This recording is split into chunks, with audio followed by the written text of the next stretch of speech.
Ruang dimensi. Pagi menjelang, fajar menyingsing dari ufuk timur. Cahaya matahari siap menyinari seluruh area ruang dimensi.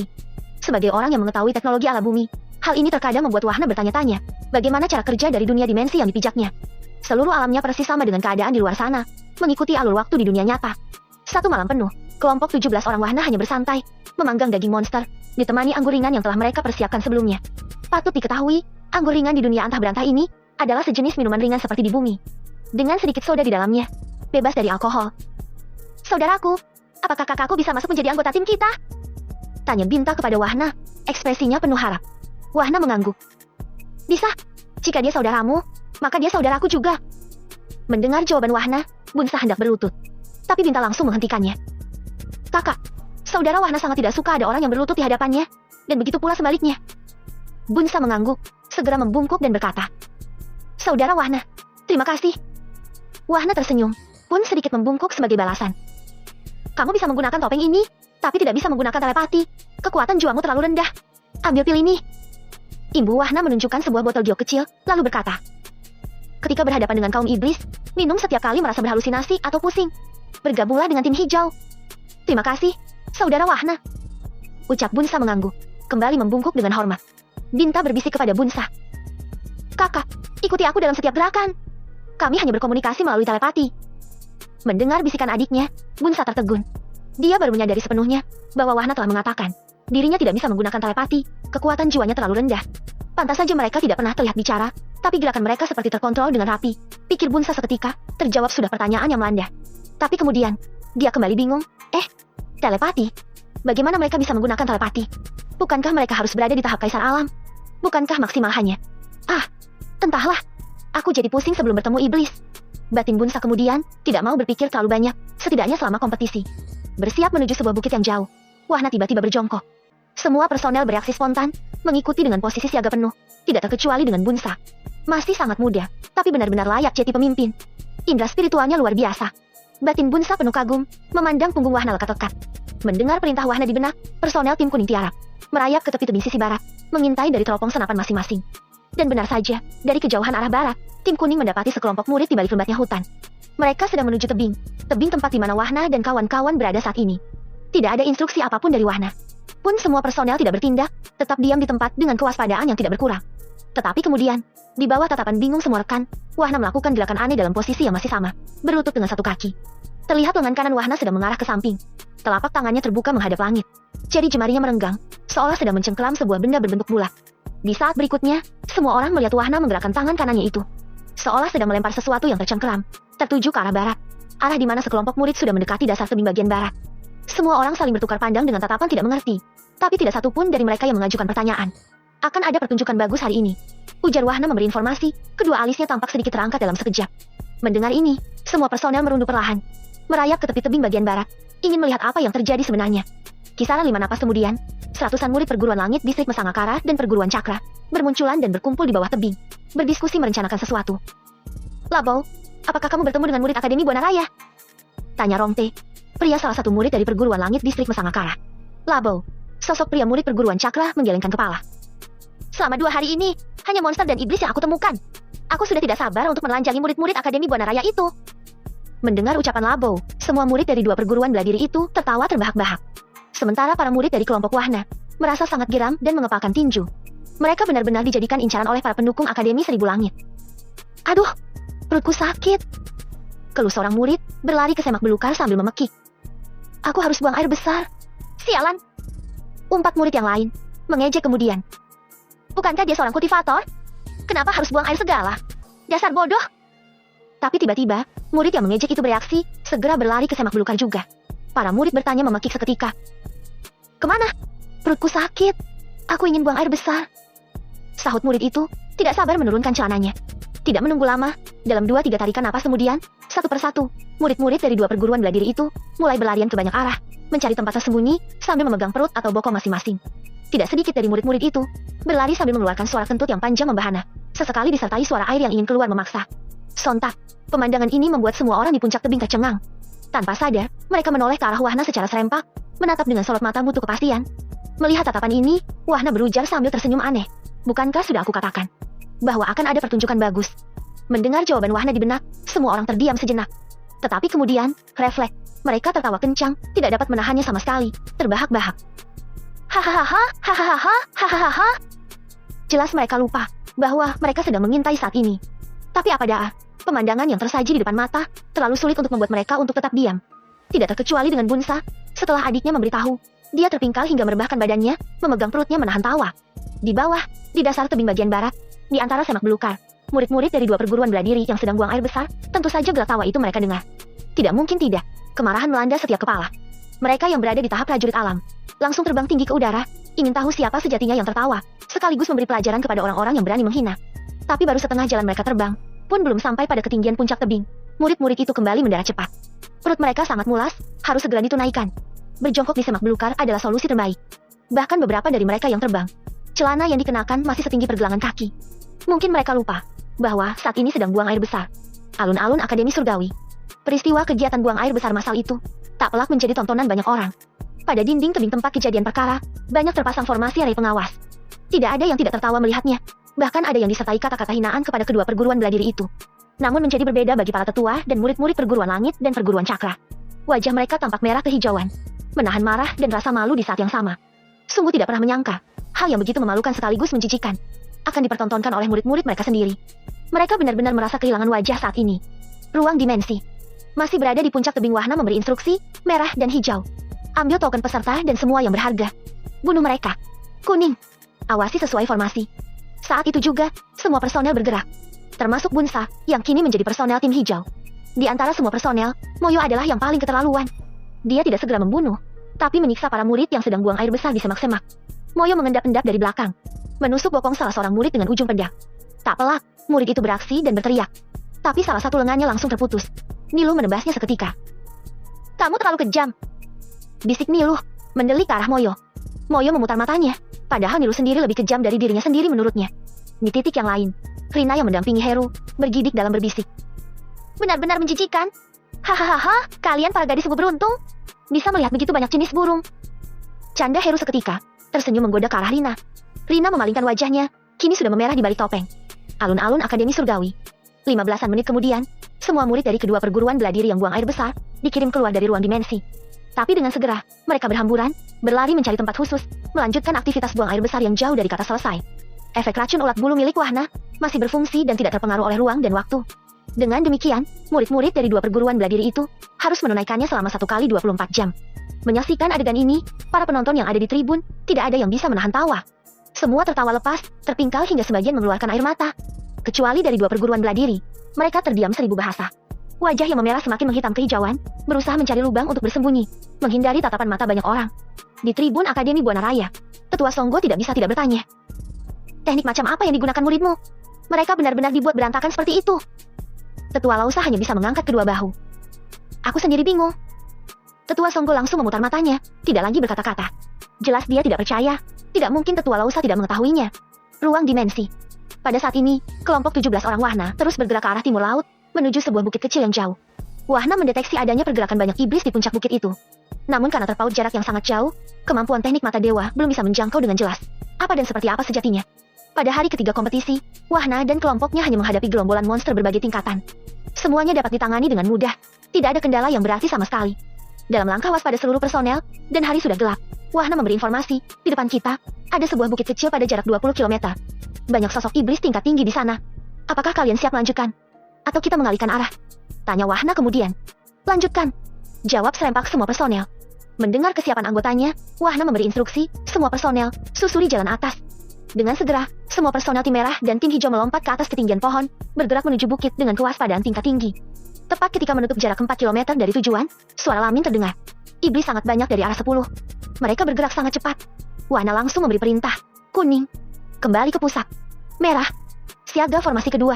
Personel tim merah dan tim hijau mendarat, diikuti personel tim kuning yang melesat, berkumpul pada titik yang sama, merilis formasi area pertahanan, membentuk kubah tak kasat mata, melindungi semua anggota kelompok.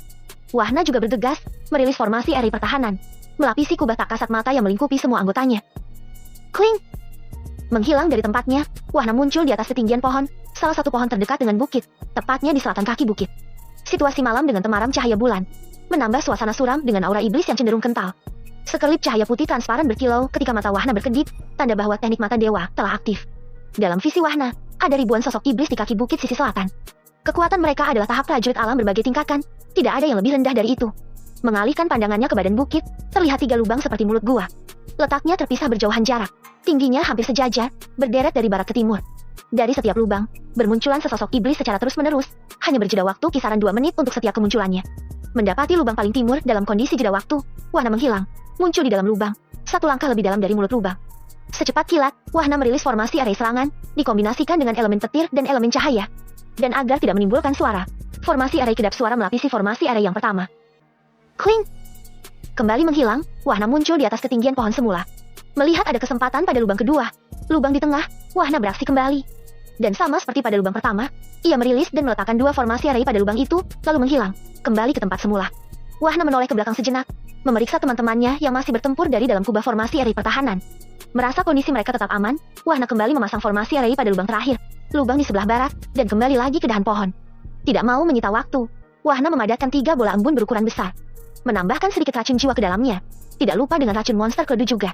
Ada 3 kerumunan iblis di kaki bukit sisi selatan itu. Setiap kerumunan berada pada posisi segaris, lurus dengan letak lubang yang ada di badan bukit. Dengan kata lain, 1 kerumunan mewakili 1 lubang kemunculan. Untuk jumlah setiap kerumunan, tidak diketahui sama sekali. Terlalu banyak. Dengan pikirannya, Wahna menggerakkan ketiga bola embun.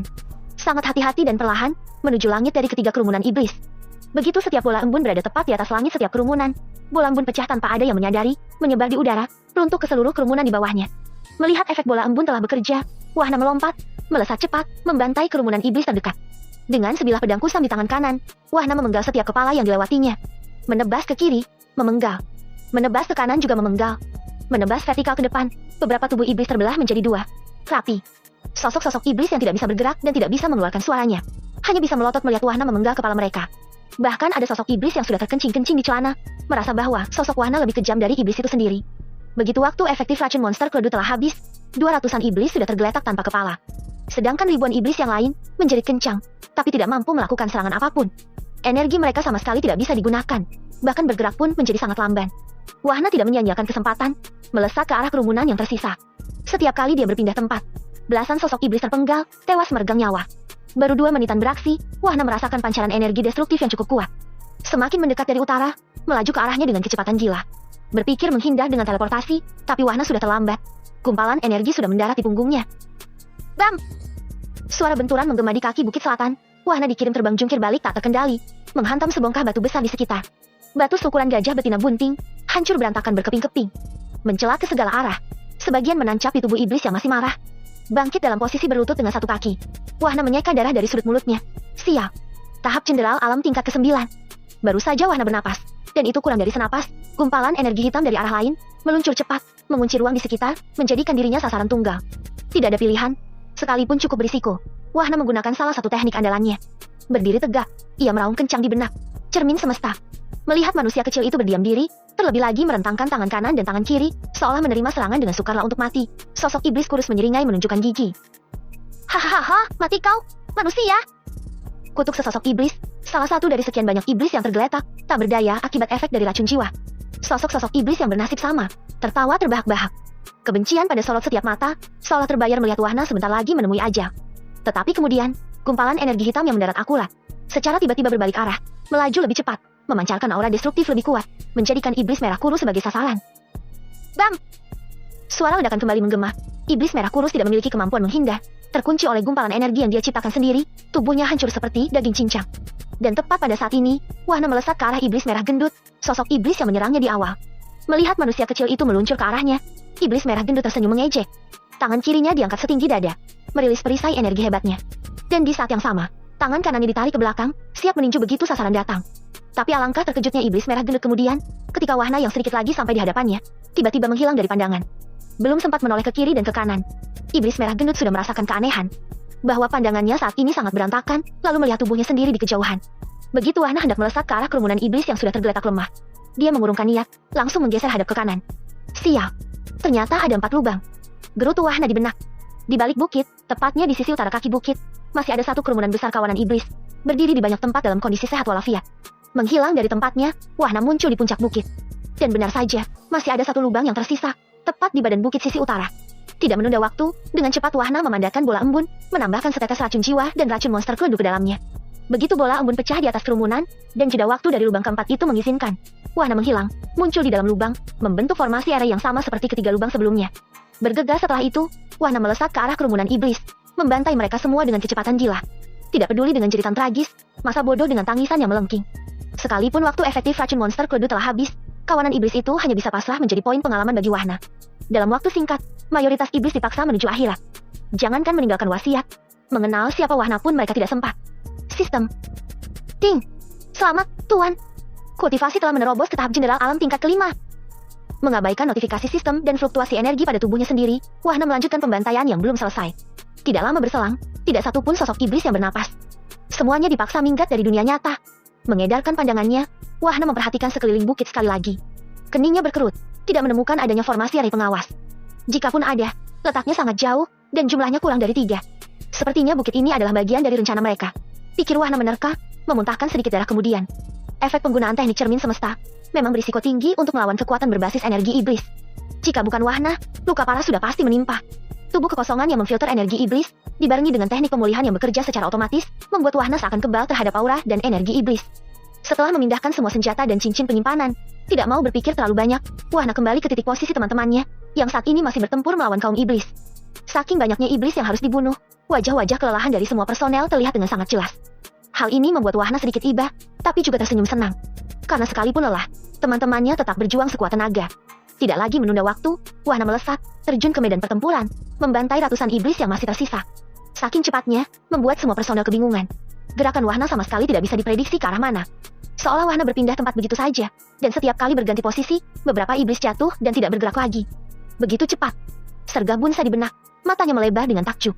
Dalam rentang waktu singkat, tidak satupun iblis yang berdiri, tidak pula ada yang mampu melarikan diri, semua tergeletak di lantai tanah meregang bernyawa. Melihat ini, semua personel langsung jatuh terduduk. Bahkan ada yang merebahkan badan di atas tanah. Lelah yang luar biasa tiba-tiba muncul begitu saja. Terasa di antara aliran keringat yang membasahi tubuh. Wahana tidak mengatakan apapun, membiarkan semua rekannya melepas lelah. Ia justru berkeliling dengan langkah kaki, menyapu bersih seluruh senjata dan cincin penyimpanan yang tersedia gratis. Selang beberapa saat, Wahana memperingatkan semua personel. Ayo, kita ke puncak bukit. Sebentar lagi akan ada banyak monster yang mencium mayat-mayat iblis ini. Semua personel mengangguk, segera bangkit, mengambil posisi masing-masing sesuai formasi. Meskipun masih lelah, dari kedalaman hati, mereka tidak ingin mengecewakan Wahana. Lagi pula, siapa yang mau ditinggal sendirian? Apalagi dengan ratusan monster yang sebentar lagi datang. Sampai di kaki bukit, semua personel tercengang. Mereka melihat ribuan mayat iblis tergeletak, berserakan di mana-mana tanpa kepala yang melekat di badan. Semua personel ke titik pusat. Kita langsung ke puncak bukit. Terdapat sebuah gua cukup luas di atas sana, ujar Wahana dalam telepati. Melompat ringan dari satu titik ke titik yang lain di badan bukit, semua personel masih bertanya-tanya di dalam hati. Ribuan mayat iblis itu ternyata tidak hanya di satu sisi kaki bukit, melainkan berserakan di sekeliling bukit. Pula, tidak hanya tentang bagaimana bisa membunuh ribuan iblis ini dengan cepat, tapi setiap personel juga berpikir, Wahana sepertinya mengetahui bahwa bukit ini adalah salah satu sarang iblis. Sangat beralasan bagi setiap personel berpikir demikian. Hal ini terbukti ketika Wahana menganjurkan mereka untuk menuju bukit ini saat masih di puncak tebing. Pertanyaan bertambah di benak setiap orang, bagaimana Wahana bisa mengetahui bahwa bukit ini adalah sarang iblis? Bab ke-108. Berada di puncak bukit, kelompok 17 orang Wahana mulai beristirahat. Dan seperti biasa, selain memastikan keamanan terlebih dahulu, Wahana meletakkan berbagai formasi array. Dan untuk kali ini, Wahana menambahkan formasi array ilusi. Bertujuan agar tidak terdeteksi oleh para murid maupun iblis yang terbang melintasi bukit. Malam ini tidak perlu berburu lagi. Sambil istirahat, kita pilah saja hasil buruan hari ini. Besok kita lanjutkan lagi, ujar Wahana. Tersenyum ke arah teman-temannya yang masih terlihat lelah. Diam-diam, Bunsa terus memperhatikan sosok Wahana, berseru takjub di dalam hati. Bukan hanya dalam hal kecepatan dan efektivitas pertempuran, tapi mampu merilis formasi array dengan mudah dan santai, membuatnya benar-benar sangat kagum. Adalah jarang bahkan nyaris tidak ada, seseorang mampu menguasai dua bidang keahlian sekaligus seperti sosok Wahana. Penasaran, Bunsa berbisik kepada Binta di sebelahnya. Adik, apakah saudara Wahana memang seorang ahli array? Binta mengangguk, pun balas berbisik. Semua strategi yang kakak lihat sejak kemarin, dialah yang melatih kami semua. Apa? Sergah Bunsa sangat terkejut, sedikit memekik, dengan mulut menganga lebar. Mendengar suara Bunsa, refleks, personel yang lain mengalihkan pandangan ke arah Bunsa dan Binta, seolah ingin tahu apa yang terjadi. Binta tersenyum canggung, lantas beralasan. Aku membahas gadisnya di Akademi Surya Dewa. Bunsa juga tampak cengengesan, tidak tahu harus berkata apa, hanya bisa mengucapkan satu kata. Maaf. Distrik Jarangasih. Perguruan Langit. Master Nilce, sang master perguruan langit distrik Jarangasih, tidak lagi memiliki ekspresi bersemangat saat ini. Sejak murid-muridnya dikirim keluar oleh murid Akademi Buana Raya dalam kompetisi, membuatnya kehilangan kata-kata. Awalnya, Master Nioche sangat berharap murid-muridnya bisa menjadi salah satu dari 10 besar. Setidaknya, prestis yang telah menurun akibat hilangnya beberapa cabang perguruan bela diri dapat teratasi dan dipulihkan. Tapi baru 2 hari kompetisi, setengah dari peserta perguruan bela dirinya sudah gagal, bahkan dengan kondisi yang sangat memalukan. Duduk di kursi utama ruang aula, wajah Master Nioche tampak muram. Menoleh ke kanan, dia bertanya kepada salah seorang tetuanya. Peslu, apakah sudah ada berita dari cabang perguruan yang menghilang dari wilayah Lembu dan Ritsa? Para murid yang menyelidiki hal ini belum melapor. Master. Jawab tetua Peslu dengan suara lirih. Dia tahu, hati sang master perguruan sedang gundah gulana. Cepat cari! Bentak Master Nioche seketika, memperingatkan kemudian. Cepat atau lambat, Master Akademi akan mengetahui hal ini. Jika kita tidak bisa memberi penjelasan yang masuk akal, maka kita akan dihukum. Mengerti? Ruang dimensi. Hari ketiga kompetisi berlalu begitu saja. Tapi semua orang yang menyaksikan berlangsungnya kegiatan, masih tetap setia di depan layar play, mendukung murid akademi dan perguruan bela diri favorit masing-masing. Di depan mulut gua bersama yang lain, Saidem merentangkan kedua tangannya ke samping, meregangkan otot dan menikmati sinar mentari pagi. Setelah hari ini, maka tersisa 3 hari lagi kita berburu di ruang dimensi. Ujar Saidem sembari duduk di antara teman-temannya yang lain. Tepat ketika semua orang mengangguk, kening setiap kepala berkerut. Mereka merasakan adanya fluktuasi energi di sekitar, terus bergerak dan berputar, semakin cepat dan menebal, mengarah ke satu titik secara absolut. Semua orang mengalihkan pandangan ke satu arah, tertuju pada wahana di sebelah, yang saat ini sedang bersandar di sebongkah batu, memejamkan mata, dan sesekali tersenyum sendirian. Kerutan dahi ke-17 murid Qian berlipat, merasa sedikit tertekan oleh aura yang bocor, cenderung memancar dari tubuh wahana. Dia menerobos. Sergah Bunsa seketika, sebagai eksistensi tahap prajurit alam tingkat ke-8 puncak. Dia sangat tahu hal ihwal fluktuasi energi seperti ini. Tak pelak, sergahan Bunsa membuat semua orang menjadi tercengang. Sangat tidak habis pikir, bagaimana wahana bisa menerobos tingkat kultivasi dengan cara yang tidak lazim. Pada sisi kemiringan sebongkah batu besar, wahana bersandar dengan posisi nyaris merebahkan badan. Kaki kiri menekuk lutut, kaki kanannya bertumpu pada lutut kaki kiri, bergoyang-goyang ringan sesekali. Seiring dengan matanya yang terpejam tenang, acap kali wahana bersiul, pun tidak jarang tampak tersenyum, tidak peduli dengan betapa besarnya energi yang masuk ke dalam tubuhnya. Apa ini? Menerobos macam apa yang seperti ini? Aku baru pertama kali melihat yang begini. Boski berseru keheranan. Moyo dan keempat rekan dari satu distrik yang sama tersenyum dan saling bertukar pandang. Keheranan mereka sudah lebih dulu dari semua orang yang ada di sini. Kalian heran kali ini, sedangkan kami sudah heran untuk yang kesekian kali. Celetuk Moyo, menambah keterpanaan semua orang. Lamin melebarkan mata, menatap Moyo dengan tidak percaya. Yang kesekian kali? Dia menerobos dengan cara seperti itu. Masih memandang wahana dengan tatapan takjub, Bunsa kembali berkata. Energi ini bukan tahap prajurit alam. Ini tahap jenderal alam. Tapi, aku tidak tahu tingkatannya. Baru kali ini, aku melihatnya menerobos. Bagaimana bisa dia menerobos begitu mudah tanpa melakukan apapun? Apakah ini mungkin? Batin Dayu memandang wahana penuh makna. Di sisi lain, wahana yang tenggelam dengan pikirannya sendiri, tidak menyadari sekitarnya, bahwa semua orang sedang menatapnya penuh tanya dan keheranan. Sesekali wahana mendecakkan lidahnya, kesal dengan deskripsi atau mahalnya barang yang tersedia di toko sistem. Terlebih dengan masa kadaluarsa dari setiap benda, semuanya dibatasi, tidak bisa digunakan sesuka hati, tidak pula menjadi permanen keberadaannya. Hanya benda tertentu saja yang diperkenankan. Dan itu yang terkait langsung dengan dirinya sendiri. Yang lain, akan musnah dan menghilang dalam jeda waktu tertentu, disesuaikan dengan syarat dan ketentuan yang berlaku. Kenapa kelima formasi array penerima transmisi iblis menjadi sangat jarang kali ini? Apakah mereka sudah mengetahuinya? Pikir wahana menerka, tersenyum kecil kemudian, tapi lumayan. Selain mengurangi iblis, juga bisa menambah poin pengalaman untukku. Ayo, para iblis. Datanglah melalui formasi array penerima transmisi yang ada jebakan formasi arrayku. Hahaha. Wahana tertawa kecil di dalam hati. Beralih pada tubuh naga kuno, wahana meningkatnya hingga batas maksimum yang diperbolehkan. Sebagai cadangan dan berjaga-jaga, ia menukar 10 miliar batu roh tingkat tinggi menjadi poin sistem. Sistem, buka profil. Pinta wahana di benak. Nama, wahana Rahmu. Ras, manusia. Kultivasi, tahap jenderal alam tingkat ke-6. Poin pengalaman, 162,730,00 per 110 miliar 645 juta tambah. Kekuatan tubuh, naga kuno 2,535 per 30.000 tambah. Energi mental, 1,254 per 10.000. Keterampilan aktif, teknik tinju bumi 2 per 20. Teknik pedang surgawi 4 per 10. Teknik telapak dewa 6 per 10. Teknik cermin semesta 1 per 10. Keterampilan pasif, teknik pernapasan 7 per 10. Teknik mata dewa 7 per 10. Teknik langkah angin 9 per 10. Teknik pemulihan 8 per 10. Teknik teleportasi 7 per 10. Teknik anti tekanan 10 per 20. Keahlian, Array Master 7 per 10. Penempa 5 per 10. Alkemis 5 per 10. Elemen, api, chaos, angin, kegelapan, petir, cahaya. Kupon undian, 0. Ruang penyimpanan, 500.000 meter kubik tambah. Pedang dewa tingkat legendaris buka selengkapnya. Poin sistem, 11 miliar 500.000 PTS. Versi sistem, 2,0. 100 miliar lebih untuk naik tingkat. Wahana membelalakan mata melihat angka poin pengalaman. Menggerutu di benak, buset. Semakin panjang saja angkanya. Puas dengan profilnya, Wahna menutup seluruh panel sistem dan keluar dari pikirannya. Tapi ia tertegun di saat berikutnya, semua orang sedang menatapnya ekspresi aneh, penuh dengan sorot mata butuh penjelasan.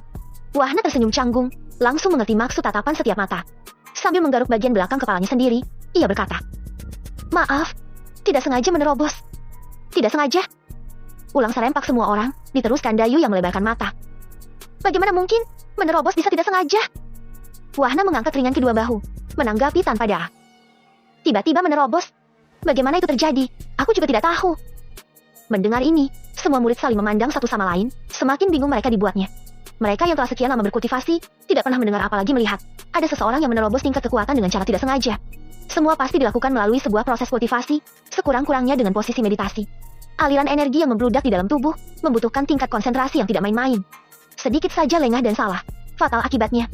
Tetapi sekarang, adegan yang terjadi tepat di depan mata, membuat semua yang mereka pelajari dan ketahui, sepertinya tidak berguna di hadapan Wahna. "Kalian tidak perlu bingung. Teman kita ini sedikit tidak normal," ujar Moyo sambil menggelengkan kepalanya berulang-ulang. Melihat lagak Moyo yang seolah tahu tentang dirinya, Wahna tersenyum dan tertawa kecil. Bangkit dan berdiri, Wahna segera mengalihkan perhatian. "Siap berburu iblis lagi?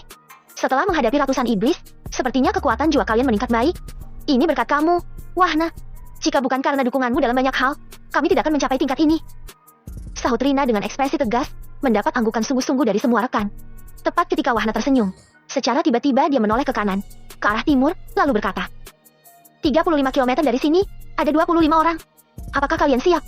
"Siap," jawab serempak semua personel, segera mengenakan topeng 1000 wajah, bergegas melesat ke posisi masing-masing. Kota Ragane, keluarga Rahmu. Salah satu kota yang tidak memasang layar relay dalam perhelatan kompetisi antar akademi adalah kota Ragane. Selain biaya, minimnya informasi juga menjadi salah satu penyebabnya. Tidak terkecuali dengan keluarga Rahmu. Meskipun keluarga ini mengalami peningkatan drastis, keluarga Rahmu lebih memfokuskan diri pada pengembangan keluarga. Dan yang lebih utama, membantu penduduk sekitar yang membutuhkan uluran tangan. Oleh karena fokus itu, lahan kosong di sebelah selatan komplek keluarga Rahmu dibeli dan dibangun banyak perumahan layak huni. Patut diingat bahwa komplek keluarga Rahmu menghadap ke arah timur. Baik sisi selatan maupun utara, merupakan lahan tidur dengan banyak tumbuhan liar. Di sebelah utara lahan pembangunan, berada di tepi selatan ujung timur pagar komplek keluarga Rahmu, berdiri sebuah gubuk kayu tanpa dinding. Di gubuk kayu itu, sedang duduk Patriark Rahmu dan beberapa orang pria, mengawasi jalannya pekerjaan pembangunan. "Patriark, rencana Tuan Muda Wahna membuatku sedikit malu sebagai seorang penguasa kota," ujar Tuan Kota, menghela napas setelahnya. Patriark Rahmu tersenyum, menegaskan dukungannya. "Jangan sungkan begitu, Tuan Kota. Kami sudah membicarakan hal ini sebelumnya. Kemampuan kota Ragane baru pulih, dan tentu saja, sebagai penduduk wilayah ini, kami harus mendukungmu untuk memajukannya. Oh ya, bagaimana dengan rencana pembuatan benteng kota?" Imbuh Patriark Rahmu kemudian. Tuan Kota menjelaskan, "Aku sudah memiliki gambar perencanaan, tapi sebaiknya menunggu cucu Patriark datang. Jika melihat balai pelatihan keluarga Rahmu, sepertinya aku harus meminta pendapatnya. Ide-idenya cukup luar biasa." Baru saja Tuan Kota selesai berbicara, tiba-tiba suara ledakan keras mengejutkan semua orang. "Bang!" Tumpukan kayu jati di tepi selatan lahan pembangunan, yang sedianya digunakan sebagai bahan pembuatan rumah, hancur berantakan, terlempar ke segala arah. Senapas setelah itu, dari arah barat daya, seratusan orang berpakaian serba hitam, lengkap dengan ikat pinggang berwarna putih, muncul dari balik pepohonan, mendarat tidak jauh dari posisi tumpukan kayu jati yang telah luluh lantak. "Siapa kalian? Berani sekali kalian membuat masalah di kota kami!" Pekik lantang seorang pekerja, menunjuk jari dengan marah. "Bam!" Seiring suara ledakan, pekerja itu dijawab dengan gumpalan energi yang diluncurkan, membuat dikirim terbang ke utara, jatuh berguling di lantai tanah, memuntahkan seteguk darah setelahnya. "Bam! Bam! Bam!" Suara ledakan terdengar kencang dan bertubi-tubi, membuat panik semua orang. Tidak berhenti dengan satu pekerja, sekelompok orang tadi kenal itu meluncurkan banyak gumpalan energi, menyasar para pekerja yang lain, menghancurkan sebagian besar rangkaian bangunan yang telah terpasang. Di saat yang sama, Patriark Rahmu berteriak kepada para penjaga yang terkejut. "Bawa masuk yang terluka! Bawa semua pekerja ke dalam pekarangan!" Melihat ke arah sekelompok orang itu, Patriark Rahmu memekik marah. "Siapa kalian? Hahaha, keluarga Rahmu. Keluarga paling bodoh yang aku kenal di dunia ini." Seiring suara tawa itu, seorang pria parubaya melangkah maju, berdiri di antara sekelompok orang berpakaian hitam. Patriark Rahmu, Tuan Kota, Wahyu Rahmu, dan semua yang melihat, terkejut mengetahui siapa orang yang berbicara. "Bayan? Kamu Bayan Dege?" Pekik Wahyu Rahmu dengan tidak percaya. Bayan Dege tersenyum sinis. Dengan kedua tangan terlipat di belakang punggung, dia berkata, "Jika kalian berlutut dan mencium kakiku hari ini, mungkin aku akan menyelamatkan nyawa kalian semua." Mistur Rahmu menunjuk jari dengan jeram. "Bayan, kamu benar-benar lancang. Jika aku tahu kamu akan melakukan hal seperti ini, maka sudah aku bantai keluargamu sejak dulu." Hahaha. Bayan Dege tertawa kencang, Tapi jelas ada kemarahan dalam tawanya itu. Membalas dengan senyum mengejek. Siapa suruh kalian tidak melakukannya ketika itu?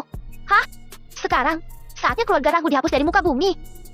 Begitu suara Bayan Dege jatuh, segumpal energi berwarna abu-abu keperakan melesat ke arah Patriark Rahmu dan kelompoknya. Tidak kehilangan reaksi, Patriark Rahmu dan yang lain merilis perisai energi, menciptakan dinding cahaya tebal berbagai warna, tepat 1 meter di depan posisi masing-masing.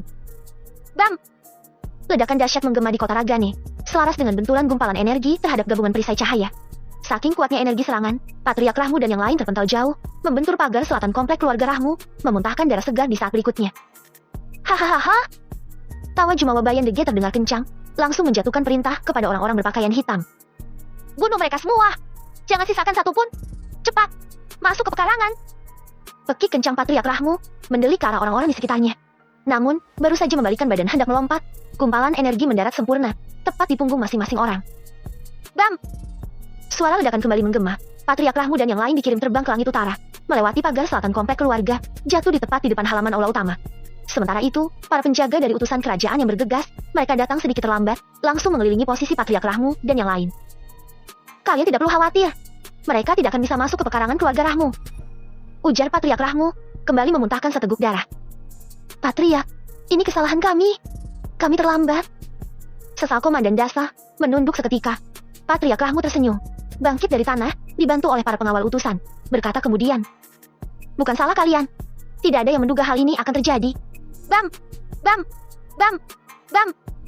Suara ledakan keras terdengar bertubi-tubi di komplek keluarga Rahmu, membuat semua orang mendongakkan kepala. Terlihat wajah-wajah panik dari seluruh anggota keluarga. Di langit selatan komplek keluarga Rahmu, terlihat banyak kumpalan energi keperakan, meluncur kencang dari arah selatan, membentur dinding tak kasat mata, yang acap kali bersinar biru keunguan di titik tertentu. Sial! Mereka memasang susunan array pertahanan, rupanya. Umpat salah seorang berpakaian hitam.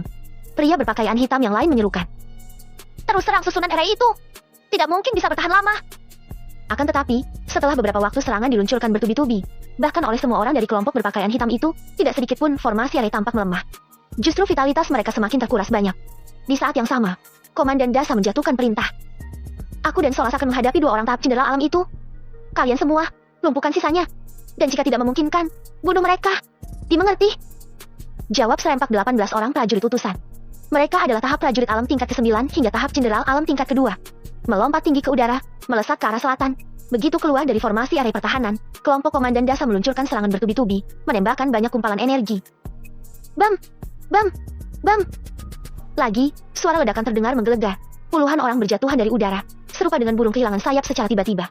Tidak berhenti di situ, Komandan Dasa meluncur ke arah orang terkuat, meluncurkan serangan mematikan, menembakkan gumpalan energi keemasan. Bereaksi cepat, orang terkuat dari kelompok Bayan Dege menyilangkan kedua tangannya di depan wajah, merilis perisai energi bercahaya keperakan, agak burik sedikit. Bam! Suara benturan antara gumpalan keemasan dengan perisai energi terdengar menggelegar, menciptakan letupan cahaya cemerlang untuk sesaat. Sosok orang terkuat itu dikirim terbang ke langit selatan, membentur tumpukan batang kayu yang sudah hancur sebagian, memuntahkan darah berulang-ulang. Bangkit dan berlutut dengan satu kaki. Orang terkuat itu memandang Komandan Dasa dengan tatapan ngeri. Tangan kirinya gemetar menekan dadanya sendiri, tangan kanannya menyeka sisa darah di ujung mulut. Tidak bisa tidak, orang terkuat itu berkata dalam dua nada, antara bertanya dan marah sulit dibedakan. Kamu siapa? Kenapa ada tahap jenderal alam tingkat menengah di kota ini? Berani sekali kalian membuat onar di keluarga Rahmu. Siapa yang menyuruh kalian? Geram Komandan Dasa. Lantas menunjuk jari ke arah Bayan Dege. Apakah bajingan tua ini yang menyuruhmu? 10-an meter di sebelah utara orang terkuat, Bayan Dege sudah memucat. Dia benar-benar tidak menyangka bahwa para ahli yang mengawal keluarga Rahmu sejatinya berada di tahap jenderal alam. Sebelum waktu ini, Bayan Dege berasumsi bahwa semua para ahli keluarga Rahmu adalah tahap prajurit alam. Tapi sekarang dia menyaksikan sendiri, 70% pengawal itu berada di tahap jenderal alam. Melihat gelagat aneh dari orang terkuat itu, Komandan Dasa mengayunkan tinju, menembakkan gumpalan energi keemasan seketika. Namun sayang sungguh sayang, orang terkuat itu sudah melesat cepat, menyambar Bayan Dege bersamanya, melarikan diri secepat kilat. Komandan Dasa hendak mengejar, namun melihat ada banyak orang-orang berpakaian hitam yang masih bertahan. Dia mengurungkan niat, meluncur ke arah tertentu, membantu Komandan Solas dan anak buahnya. 30-an menit kemudian, semua perusuh dari orang-orang berpakaian hitam tergeletak, tewas dibantai oleh prajurit utusan. Adalah sebuah keberuntungan yang kebetulan. Wahna mendirikan menara kultivasi.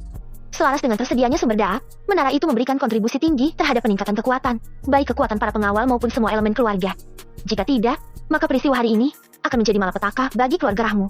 Kembali ke dalam komplek keluarga Rahmu, Komandan Dasa menyerahkan sebuah lencana berbentuk persegi panjang, terbuat dari logam, seukuran 3 jari orang dewasa.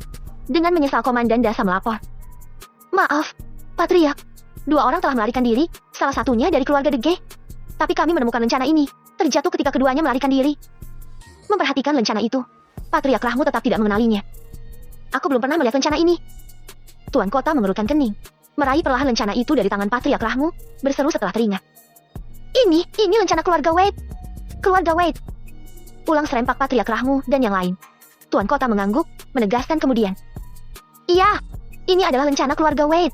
Selain di sekitaran kota distrik Nabrajem, lahan perkebunan mereka ada di kota Tantakupe. Di kota distrik Ranyagi juga ada, tapi mereka adalah keluarga ketiga dari keluarga besar keluarga Wade. Jika melihat lencana ini, maka keluarga kedua adalah pemiliknya. Mereka berpusat di kota distrik Nabrajem. Imbu Tuan Kota menjelaskan. Memperhatikan lencana itu, Patriark Rahmu bergumam. Bagaimana Bayan Dege bisa berhubungan dengan keluarga sebesar ini? Tuan Kota menanggapi. Keluarga Dege memang memiliki lahan di Tantakupa, Patriark. Dan entah ini kebetulan atau tidak, lahan mereka bersebelahan dengan perkebunan keluarga Wade. Solas, periksa kediaman keluarga Dege. Bawa siapapun yang ada di sana. Ujar Komandan Dasa memerintahkan. Dimengerti? Jawab tegas Komandan Solas, langsung bergerak bergegas. Tuan Kota, minum pil pemulihan ini agar kondisimu tidak memburuk. Ujar Patriark Rahmu, akan sebutir pil pemulihan yang diperolehnya dari cucunya, Wahna Rahmu. Tuan Kota tidak lagi terkejut seperti sebelum-sebelumnya. Dengan adanya formasi area pertahanan dan ketebalan energi di keluarga Rahmu saja, sudah membuat rahang Tuan Kota sulit untuk ditutup kembali. Bab ke-109. Terima kasih, Komandan. Ucap Patriark Rahmu, sedikit mencondongkan badan ke arah Komandan Dasa. Komandan Dasa menyanggah dengan hormat seketika. Tidak, Patriark. Ini merupakan kewajiban kami menjaga keluarga Rahmu. Ayah, sebaiknya kita memberi kabar kepada Wahna tentang hal ini. Biarkan dia yang memutuskan untuk tindakan selanjutnya. Kata Wahyu Rahmu menyarankan. Benar. Aku setuju. Sahut Mr. Rahmu mengamini. Aku akan menulis surat ke Akademi Buana Raya. Angguk Patriark Rahmu, lalu menoleh ke arah Komandan Dasa. Komandan, berapa hari kira-kira surat bisa sampai di Akademi? Komandan Dasa menjawab dengan hormat. Jika menggunakan orang dengan menunggangi burung elang raksasa, maka diperlukan waktu hampir 2 minggu. Tapi jika menggunakan burung khusus pengantar surat, setidaknya kurang dari 10 atau 12 hari. Gunakan burung pengantar surat pejabat kota saja. Setelah Tuan Kota menawarkan diri. Terima kasih, Tuan Kota. Aku akan merepotkanmu. Ucap Patriark Rahmu sedikit menunduk. Tidak lama berselang, Komandan Solas datang untuk melapor bahwa tidak ada satupun penghuni di kediaman keluarga Dege. Menurut informasi, mereka telah menuju kota Tantakupa sejak 3 minggu yang lalu. Pada saat ini, di pinggiran hutan kematian, 2 orang pria parubaya tampak terluka, duduk bersandar di sebatang pohon, sesekali menyeka darah dari mulutnya. Salah satu dari mereka, kondisinya terlihat lebih menyedihkan. Punggung robek menganga, menampilkan deretan tulang putih, terluka cukup parah. Borka, pria yang terluka parah itu, mengumpat kesal dengan suara berat. Bagaimana bisa ada tahap jenderal alam tingkat menengah di kota sekecil Ragane ini? Kenapa kamu memberi informasi palsu? Hah? Di sebelah, Bayan Dege yang juga terluka akibat dampak dari serangan terakhir Komandan Dasa, menanggapi tak berdaya. Aku juga tidak menyangka bahwa pengawal keluarga Rahmu ada yang berada di tahap jenderal alam. Yang aku tahu, paling tinggi adalah tahap prajurit alam tingkat ke-6. Hah? Kau ini? Sahut Borka semakin kesal, mendesah tak berdaya. Jika seperti ini, apa yang harus aku katakan kepada Tuan Muda Loro Wade nanti? 300 anak buahku habis dibantai. Ini kerugian yang sangat besar untuk keluarga Wade. Kamu harus bertanggung jawab tentang ini kepada Tuan Muda, Bayan. Imbu Borka mengatupkan gigi. Ruang dimensi. Di hari keempat kompetisi, setelah sebelumnya sempat menuju titik tertentu di arah timur dan utara, kelompok 17 orang Wahna telah bergerak ke arah barat. Sementara 25 orang murid perguruan langit distrik Mesangakara dikirim keluar dari ruang dimensi dengan sangat mudah. Gerakan dan kecekatan setiap personel semakin meningkat dibanding sebelumnya. Efektivitas pertempuran juga luar biasa, nyaris berstandar prajurit perang ala kerajaan, bahkan bisa dikatakan lebih baik. Cepat, tepat, dan akurat.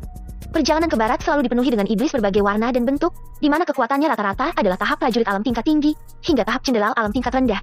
Tapi semuanya dapat dihadapi dengan sedikit usaha. Sedangkan poin pada daftar peringkat, semakin meninggi dan sulit terkejar oleh murid-murid yang lain. Dan tentu saja, poin Wahna adalah yang tertinggi, disusul Saidem, Boski, dan yang lainnya. Pada saat ini, Wahna dan kelompoknya tiba di sebuah padang rumput yang hijau. Sangat luas, mencapai 10 kali lapangan sepak bola. Di sekeliling padang rumput merupakan hutan lebat, penuh dengan pepohonan besar dan menjulang tinggi. Tepat di tengah padang rumput, terdapat telaga berukuran kecil berwarna hitam, kira-kira seluas lapangan basket, bentuknya cenderung melingkar sempurna. Semakin menutup jarak dengan tepi timur padang rumput, Wahna merasakan adanya bahaya yang mengancam. Namun tidak menemukan titik sumbernya, sekalipun dirinya mengerahkan indera spiritual dan teknik mata dewa. Semua berhenti. Waspada. Perintah Wahna dengan telepati. Lantas menginstruksikan Lamin, 10. Mundur 100 meter. Ambil posisi aman. Posisi Lamin adalah terdekat dengan padang rumput. Wahna tidak ingin mengambil risiko menduga-duga. Keselamatan rekan-rekannya prioritas baginya. Menggantikan posisi Lamin, Wahna mendekat, berdiri di tepi barat, kembali mengamati seluruh area padang rumput. Visi dan indera spiritualnya menyelidik, menelisik setiap titik dengan kewaspadaan tingkat tinggi. Pada rumput itu benar-benar hijau, sangat segar dipandang mata. Akan tetapi, tidak satupun serangga yang Wahna temukan. Semakin penasaran, Wahna kian menutup jarak. Berhenti 500-an meter dari telaga, menatap air telaga yang berwarna hitam pekat. Kenapa tidak bisa menembus air itu? Apakah energi mentalku masih terlalu lemah? Pikir Wahna sedikit heran. Perlahan tapi pasti, Wahna melangkahkan kaki. Mendekati telaga dengan sangat hati-hati, indera spiritual terus berendah tiada henti. Tiba-tiba, wes! Seiring suara hempasan angin yang kencang, seekor naga hitam seukuran gerbong kereta api, melesat tinggi ke udara, muncul dari kedalaman telaga hitam. Sosok naga itu bermata merah darah, sisiknya hitam pekat di seluruh badan, menatap tajam dari ketinggian udara, memandang Wahna dengan niat permusuhan. Wahna mendongak dengan tatapan terpana. Dia benar terkesima, baru kali ini melihat seekor naga secara nyata. Tetapi di saat yang sama, Wahna tidak kehilangan pikirannya. Segera meminta sistem untuk menganalisis. Sistem. Ting. Monster naga iblis. Berusia 2 juta tahun. Merupakan transformasi dari monster Lipi Badeng. Sistem. Ting. Kekuatannya setara dengan tahap Raja Alam tingkat pertama puncak. Fungsi dan kegunaan, 10 kali lipat dari monster Lipi Badeng. Siap. Tahap Raja Alam. Umpat Wahna di benak, tapi tidak ada pilihan baginya.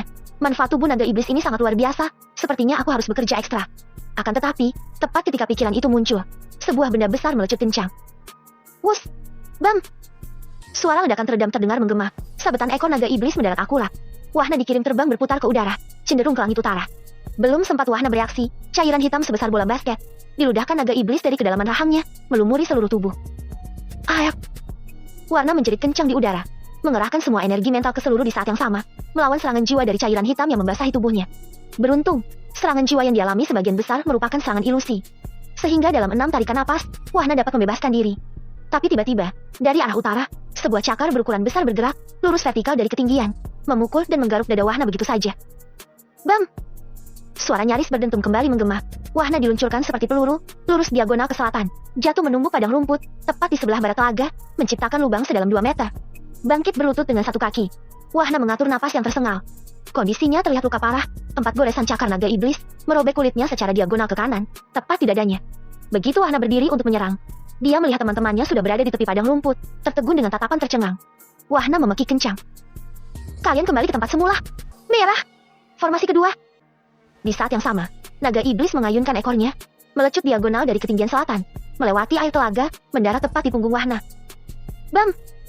Wahna diluncurkan di atas tanah ke utara, menciptakan parit dangkal sepanjang 300 meter. Dayu dan Nindi berteriak histeris serempak. Wahna ah! Bukan hanya kedua gadis itu yang cemas ketakutan. Semua personel bereaksi, bersiap melompat untuk menyerang naga iblis. Tapi dalam sepersekian detik berikutnya, cipratan air telaga mendarat, menghujani seluruh tubuh setiap orang, tidak terkecuali dengan Wahna. Sistem. Ting! Racun jiwa terdeteksi menyerang saraf dan seluruh pembuluh. Tubuh Tuan kebal terhadap racun. Toksin gagal. Wahna terkejut seketika, air telaga itu beracun. Begitu bangkit, kecemasan dan kemarahan datang di saat yang sama di benak Wahna. Semua rekan-rekannya sudah terbaring tak berdaya. Cipratan air telaga dipastikan menjadi penyebabnya. Dengan cepat mengeluarkan pedang dewa, mengalirkan perpaduan 2 energi ke sepanjang bilah, Wahna menghilang. Kling! Muncul di udara, tepat di sisi kiri kepala naga iblis. Wahna mengayunkan pedangnya ke arah leher sasaran. Dentang! Suara benturan pedang dan sisik naga iblis terdengar nyaring di ketinggian, menciptakan percikan cahaya bak kembang api di angkasa. Wahna melebarkan mata, kekuatan sisik naga itu di luar ekspektasinya. Menghilang seketika, muncul pada sisi kanan di saat berikutnya. Pedang di tangan kembali digunakan untuk menyerang. Namun kali ini tidak dengan cara yang sama. Wahna menghujamkan pedangnya, menusuk mata kanan naga iblis yang besar, lebih besar dari tubuh manusia. Power! Naga iblis meraung kencang, jatuh dari udara. Kepalanya menumbuk padang rumput, menimbulkan suara keras bak ledakan sebuah artileri. Boom! Bumi bergetar, seolah gempa sedang melanda. Gelombang kejut yang tercipta, menghancurkan rerumputan, terlempar ke segala arah. Tidak ingin menyia-nyiakan kesempatan, Wahna menghilang, muncul kembali di sisi kiri kepala naga iblis, menusuk matanya yang tersisa. Power! Raungan melengking naga iblis kembali menggema, melompat tinggi ke udara seketika, meliuk-liuk tidak karuan, serupa dengan cacing yang ditaburi garam. Sampai pada titik ketinggian tertentu, naga iblis itu kembali jatuh, meraung kencang kesakitan, melesat ke segala arah, kepalanya bergerak acak, mirip sedang menari musik koplo. Menabrak sebatang pohon besar, naga iblis segera bangkit. Melesat sekali lagi, membentur batang pohon di sisi yang lain. Bangkit kembali, pun melesat lagi, menabrak batang pohon lagi, terus berulang seperti itu tiada henti. Hingga pada akhirnya, tergeletak di tepi barat padang rumput. Wahna menghampiri, tapi menjaga jarak aman. Selain monster itu masih hidup, dia sedang berpikir keras, bagaimana cara menghabisi naga iblis itu. Ah! Kenapa aku lupa? Gerutu Wahna di benak, menepuk ringan dahinya sendiri, baru teringat dengan elemen cahaya. Tidak menunda atas kepikunannya, Wahna mengalirkan elemen cahaya ke bilah pedang, menebas batang leher naga iblis saat itu juga. Sistem. Ting. Selamat, Tuan. Tuan telah berhasil membunuh monster naga iblis level 15. Poin pengalaman. Sistem. Ting. Selamat, Tuan. Energi mental bertambah 2000 poin. Sistem. Ting. Selamat, Tuan. Kultivasi telah berhasil menerobos ke tahap jenderal alam tingkat ke-7. Mengabaikan notifikasi yang berdering, Wahna memindahkan tubuh dan kepala monster naga iblis ke ruang penyimpanan sistem. Bergegas melesat ke arah teman-temannya di saat berikutnya. Melihat kehadiran Wahna yang menghampiri, Saidem menundukkan kepala dengan lemah. Maafkan kami, saudaraku. Kami terpaksa melanggar perintahmu. Wahna tersenyum, tapi tidak mengatakan apapun. Menghampiri seluruh rekan satu persatu. Ia meneteskan setetes darah naga iblis ke mulut setiap orang. Setetes darah monster naga iblis adalah serupa dengan darah monster Lipi Badeng, merupakan detoksifikasi air telaga yang mengandung racun jiwa. Tidak butuh waktu lama, hanya dalam beberapa tarikan napas, semua orang terbebas dari cengkeraman racun jiwa yang super menakutkan. Semua personel bangkit dan berdiri, membungkuk serempak ke arah Wahna, berucap sama seketika. Saudaraku, terima kasih. Terkecuali Dayu dan Nindi, masih menatap Wahna dengan penuh perhatian. Tampak sisa air mata, masih belum mengering di pipi keduanya. Dayu berlari menghampiri, memeluk Wahna dengan erat, menangis sekali lagi. Kamu membuatku sangat takut. Aku baik-baik saja. Ucap Wahna menenangkan kekhawatiran Dayu, memeluk balas di saat yang sama. Tanpa mengalihkan tatapannya, Nindi masih berdiri di tempat, menundukkan kepala ketika mata Wahna tertuju ke arahnya. Tapi tiba-tiba, Wahna telah memeluknya, membuat Nindi memeluk balas, bahkan lebih erat, pun menangis dengan isak lirih. Betapa bahagianya aku, jika hari ini aku menjadi seorang Wahna. Gumam lirih Moyo, membuat Milu dan Rina memutar mata mereka, mendengus kesal sebagai tanggapan. Melihat Saidem dan Boski melangkahkan kaki menuju arah telaga, Wahna memperingatkan pada langkah ketiga. Jangan mendekati telaga, airnya mengandung racun jiwa. Refleks, Saidem dan Boski menghentikan langkah, bahkan belum sempat untuk menapak. Tanpa sadar keduanya bergerak mundur, menatap telaga dengan kengerian yang tak terkira. Telaga yang menakutkan? Gumam lirih Boski, suara bergetar dengan jantung yang berdebar. Kalian tetap di sini, dan selalu waspada. Aku akan memeriksa telaga itu. Ujar Wahna dengan serius, lalu melangkah maju ke arah telaga di tengah padang rumput. Nindi langsung protes. Bukankah kamu mengatakan telaga itu beracun? Wahna berhenti sejenak, lalu menoleh. Aku memiliki penawarnya, dan hanya tersisa satu tetes. Semua personel mengangguk yakin, setiap kata yang terlontar selalu penuh perhitungan, dan itu terbukti sejak awal hingga detik ini. Seandainya bukan Wahna di sisi mereka, semua orang berpikir sama. Hari ini adalah awal mereka menuju kematian yang sesungguhnya. Berdiri di tepi telaga, Wahna meminta sistem menganalisisnya. Dan benar saja, air telaga berwarna hitam pekat itu merupakan sumber energi bagi naga iblis. Namun di saat yang sama, air telaga itu juga merupakan racun jiwa. Racun yang sama dengan racun bedu monster Lipi Badeng di hutan kematian. Bahkan memiliki kemampuan toksin 10 kali lipatnya. Wah, ini bisa jadi tambahan yang sangat besar untuk racun empedu yang hampir habis, pikir Wahna tersenyum. Tapi bertanya-tanya kemudian, kenapa monster ini bisa ada di sini? Sistem. Ting. Monster naga iblis. Pada awalnya adalah binatang buas biasa, Tuan. Namun akibat terkontaminasi aura iblis dalam kurun waktu yang sangat lama dan terus-menerus, berdampak mengalami perubahan menjadi monster Lipi Badeng. Sistem. Ting. Pancaran aura iblis yang tebal dan cenderung konstan selama 2 juta tahun, berakibat pada bertransformasinya monster Lipi Badeng menjadi monster naga iblis. Wahna mengerutkan kening. Dari mana aura iblis yang konstan itu? Sistem. Sistem. Ting. Dari cermin dimensi iblis ini, Tuan. Jeti. Ruang dimensi ini disebut cermin dimensi iblis. Apakah sebelumnya berasal dari wilayah iblis? Lalu, di mana wilayah iblis itu? Berbagai pertanyaan terlontar di benak Wahna seketika. Tidak ada tanggapan lebih lanjut dari sistem, Wahna menyimpan semua pertanyaan itu untuk sementara. Dengan segera, ia memindahkan air telaga ke ruang penyimpanan sistem. Begitu kehilangan airnya, Wahna memperhatikan setiap dinding cekung telaga. Terdapat selaput tipis yang melapisi seluruh area, serupa dengan kandung empedu. Pantas saja di sekitar telaga tidak mati, pikir Wahna mendapat jawaban, memperhatikan rerumputan di sekeliling telaga. Selesai dengan air telaga, Wahna mengedarkan pandangannya ke sekeliling.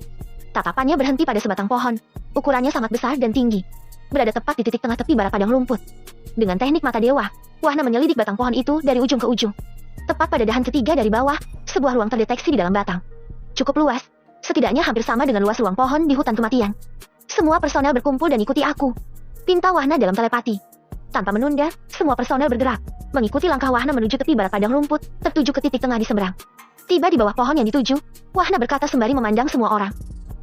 Hari hampir gelap, monster dan iblis akan semakin kuat dan sangat ganas jika di malam hari. Semua orang saling berpegangan, dan tutup mata kalian.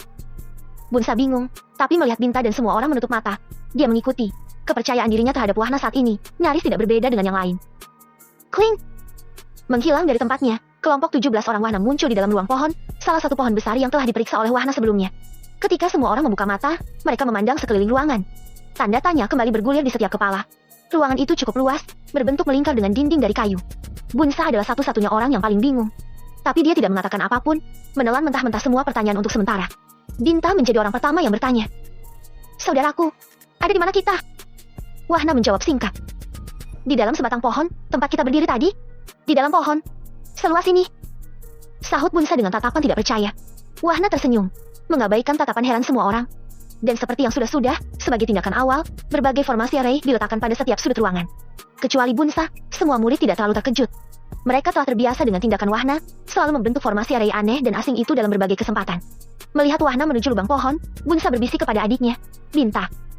Setelah bertarung sengit dengan naga hitam tadi, dia masih bisa membentuk susunan array. Binta mengangguk, tetap memandang punggung Wahna dengan pikiran rumit. Tapi sorot matanya, sangat berterima kasih dari kedalaman hati. Melihat anggukan adiknya, keheranan Bunsa seolah tidak akan pernah berakhir. Dia benar-benar tidak habis pikir. Bagaimana dan di mana Wahna menyimpan vitalitas dan energinya. Semua orang tahu di dunia ini, bahwa untuk membentuk sebuah formasi array, tidak sedikit energi yang dibutuhkan, termasuk dengan kekuatan jiwa. Tetapi Wahna, dia tampak biasa-biasa saja, bahkan dengan santai membentuk formasi array berulang kali, pun tidak ada perubahan ekspresi. Apakah dia masih manusia? Batin Bunsa menatap Wahna dengan takjub. Kita istirahat di sini. Aku akan meletakkan susunan array di luar pohon. Ujar Wahna ketika menoleh, bergegas keluar dari ruang pohon. Berdiri di atas dahan, tepatnya di atas dahan ketiga dari pohon yang sama. Wahna memperhatikan area sekitar. Menyebarkan indera spiritual, mempertajam visinya dengan teknik mata dewa.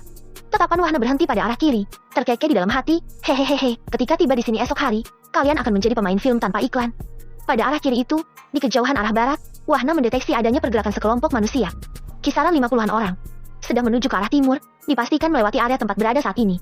Berdasarkan visinya, Wahna mendapati sekelompok orang itu mengenakan dua seragam kebanggaan, seragam Akademi Seribu Langit dan Akademi Surgawi.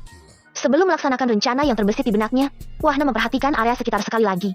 Memastikan tidak ada formasi array pengawas pada jarak 3 km, dia segera beraksi secepat dini. Beberapa saat kemudian, Wahna kembali masuk ke ruang pohon. Semua teman-temannya belum beranjak, masih tetap berdiri seperti terakhir kali. Wahna tersenyum. Apakah kalian akan berdiri semalaman? Kami mengkhawatirkanmu. Sahut serempak Dayu dan Nindi, mendapat anggukan cemas dari yang lain. Rina menimpali dengan mata berkaca-kaca. Kamu selalu mengutamakan keselamatan kami. Tapi kamu mengabaikan keselamatan dirimu sendiri. Wahna terdiam sejenak, merasakan kehangatan dari semua rekan-rekannya. Baginya, mereka sudah seperti saudaranya sendiri. Lukamu? Bagaimana lukamu bisa hilang begitu saja? Lamin tiba-tiba berseru, tatapannya tertuju pada dada Wahna, dada yang terluka parah di balik baju yang koyak akibat cakaran naga iblis. Refleks, semua mata tertuju ke dada Wahna. Mereka baru menyadari bahwa tidak ada luka sedikit pun yang tampak.